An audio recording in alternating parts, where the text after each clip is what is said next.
The season's not over. The Washington Commanders sit at 2-2, but we could be in such a better situation if the Washington Commanders was not self-sabotaging their success. Let's talk about it. Shout out to Juan Gotti talking sports. You know what it is. Shout out Juan Gotti talking sports. The way that we live is not for everybody. Nah, that ain't it, y'all. How do you think the rest of Jaden Daniels' career is going to go? If we're, 6, 7 games into Jaden Daniels' career and he's already milking injuries, like... Please stop saying my name, you dick riding bastard.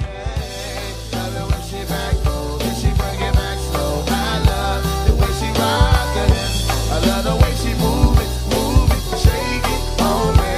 When she cry for him, and shawty is the winner. You can tell that shawty love again now, she's confident.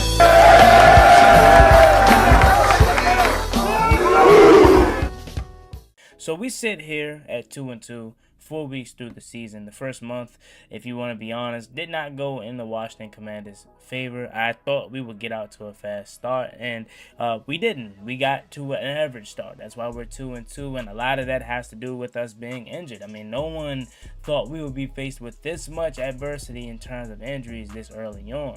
That being said, the Washington Commanders are still in a spot in which we can make everything that we want out of this season still in front of us, but we have to hit this win streak hard. Like I'm talking about, we have to go on another 3, 4, 5 game win streak. We can't afford to lose this Sunday and fall to 2-3 versus the LA Chargers. But I want to come on here and talk about the title of today's video, and that is the Washington Commanders are self-sabotaging their own success. And what do you mean by that, Juan? In my opinion, this Washington Commanders team could easily be 3-0. I think you can even make a case and say they could be 4-0 had they followed their game plan. And what is their game plan, Juan? In my opinion, I think this Washington Commanders team is a run-first team. Even with Jaden Daniels back there, I think this team is at its best when they find ways to establish the run. And in the 2 losses versus Green Bay and Atlanta, they failed to do just that. And in the Green Bay game, we lost by 9 points. And even though it was never really in our favor in that game, it never really felt like we were in that game, it wasn't as close, it wasn't as far as a blowout as it seemed had we found a way to establish the run. We came out very, very pass heavy, and that ultimately led to this pass rush, or this offensive line being bad and getting abused, and ultimately got Jaden Daniels hurt.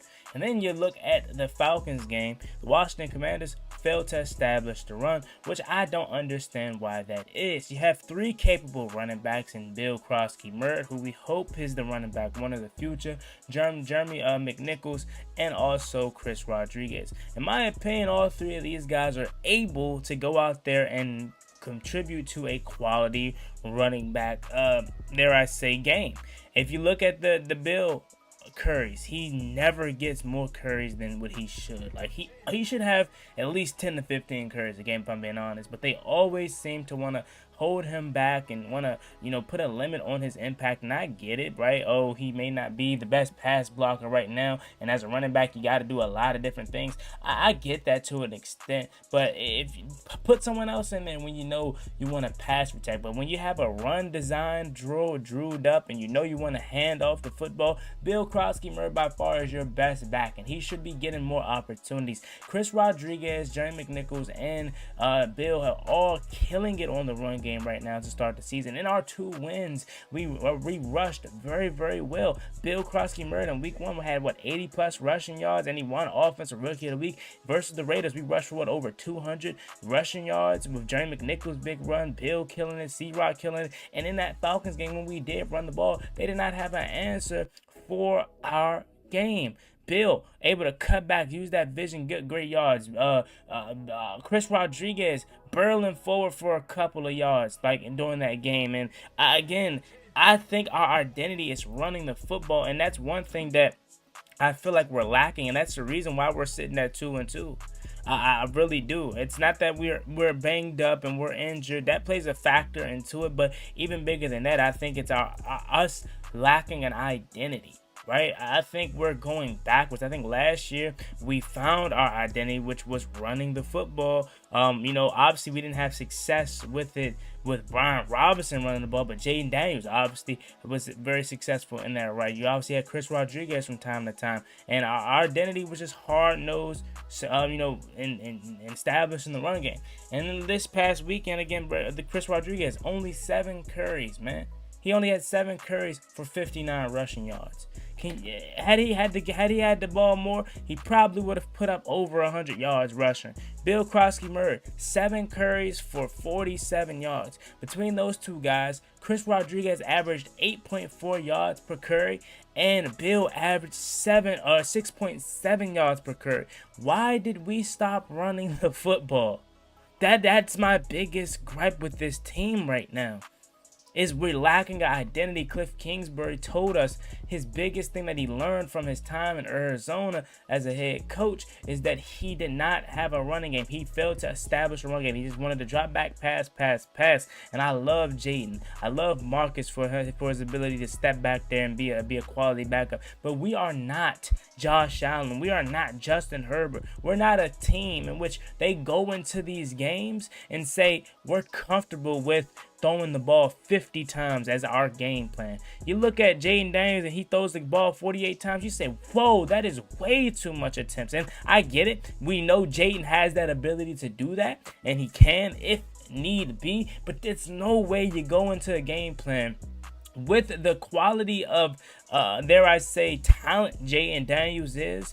You don't go into that game saying we're going to throw it 40, 50 times. It's no way. That's Sam Howell territory, and we seen how that played out. Had Jaden Daniels only been a pocket passer, had he been limited in terms of his feet and his athleticism, that's a different story. But this guy is so talented that you can use him in different assets, QB runs, scrambles, stuff like that, and we've seen it time and time again.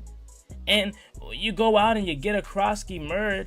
You gotta establish him, man. I don't know if it has to do with the injury he's dealing with, or it's just them not feeling comfortable because he's not doing everything perfect as a running back as a whole.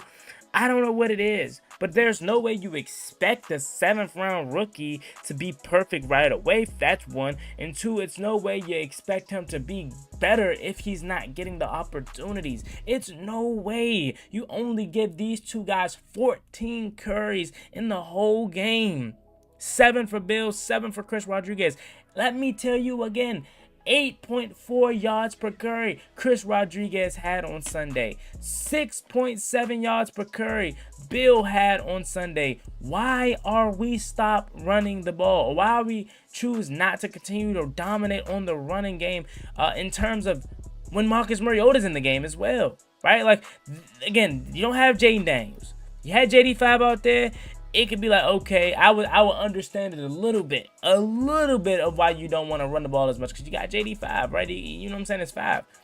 But when you have a backup, when you don't have your 2 best wide receiver weapons outside of Deebo Samuel and Terry McLaurin and Noah Brown, why are we not running the ball? The Falcons couldn't stop us on the ground. They could not stop us on the ground.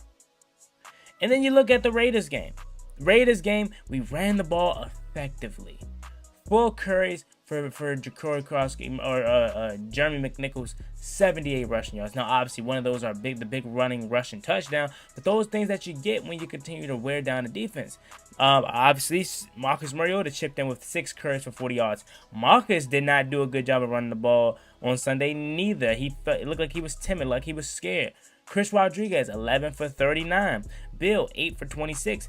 Deebo, 3 for 18 against the Raiders. That all contributed to about 200 rushing yards, right? And then you go to the Packers game where you failed to establish the running game again. You're looking at it. You ran the ball. Bill Krosky-Murray had 4 carries for 17 yards. Jaden Daniels, 7 carries for 17 yards. Austin Eckler, 8 carries for 17 yards. You failed to establish the running game, and you see where that got you. A loss. What is the theme of our first 4 weeks, ladies and gentlemen? When we establish the run game, this team is very, very difficult to beat. Before we get any further into today's video, I want to give a huge shout out to today's sponsor, SeatGeek. If you're trying to go to a game, concert, or any live event, SeatGeek is the place to go. I actually got my tickets for week 1 against the New York Giants using SeatGeek, and honestly, I use it for all my event purchases. What I love about SeatGeek is how simple it is to find the best deals. They rate every seat on a scale from green to red. Green means you're getting a great deal, red means it's a little overpriced. That way you know you're buying with confidence and getting your money's worth. Plus, they even offer protection ticket plans so you don't have to worry about your tickets getting lost or stolen. And the best part about it all is they're hooking y'all up with the code. Use juangotti at checkout and you'll get 10% off your first purchase. Again, use code juangotti at checkout to get 10% off your first purchase. Again, when this team establishes a run game, this team is very, very hard to beat. It's when you decide to drop back your quarterback 42 times. That's when you get in some trouble. And again, not that 5 cannot throw the ball 40, 50 times. We know he can. He's one of those guys, but he's not forced to. Justin Herbert, not going to say he's forced to because he can move around as well, but that's his game. If he doesn't throw the ball 40, 50 times, they don't stand a chance. That's not us. That's not us. Because Jaden can run like the best of them in the league. Bill has shown you time and time. Just give him the rock. Who cares about what else he can provide for you at this current moment in pass protection? If he can't pass protect, get his ass out of there. Put Chris Rodriguez in it. Put J-Mac in there. On obvious pass protection downs. But if you're talking about pure running and you know you have a play designed for running the football, you're a fool for not having Deuce out there. He's our best pure runner. Now, look, I want to take a look at some of these stats here because I knew I wasn't the only one that felt this way. A lot of fans felt this way. JP Finley even said it here on Twitter. He says, in 4 games, Commanders are 17th in the NFL in rushing attempts, 105. That is pitiful. We need more attempts, especially given the fact that we missed 2 games with our starting quarterback, and in one of those games, you had neither of your outside wide receivers. 105 attempts, 17th in the league. In the 4 games, Commanders are 2nd in the NFL in rushing yards, 619. A few big runs from C-Rob for 50 plus, J-Mac for 60 can skew those numbers up, plus QB runs, but still run the ball. That's JP Finley. Do you see how different those numbers are? They don't match up. They don't. You're not running the ball as much as you should, but you're 2nd in the NFL in rushing yards. That doesn't make sense. And again, as JP alluded to, a lot of that can be inflated because of big runs. But how else are you going to expect to get big runs if you don't establish the run game? So that's my venting session. I think we're self-sabotaging our success. We're 2-2. The sky is not falling, but this team very well could be 3-1 if they had an identity. It seems like we don't know what we want to do. And I thought it was clear what we wanted to do when we played the Raiders. And they got away from that on Sunday. Hopefully, we can get back to that because that is the identity of this team. Running the football. That being said, let me know what you guys in the comment section down below. As always, me and boy juangotti. Make sure you like, comment, subscribe to the channel. On the road to 12,000 subscribers. We'll get there. Appreciate me reach that goal as soon as possible. Thank you so much. Y'all have a blessed one. Stay safe. Be easy out there. Peace. Ballin' like I'm Deshaun, throw the bomb, G. That's IG, my jersey never seen a lawn.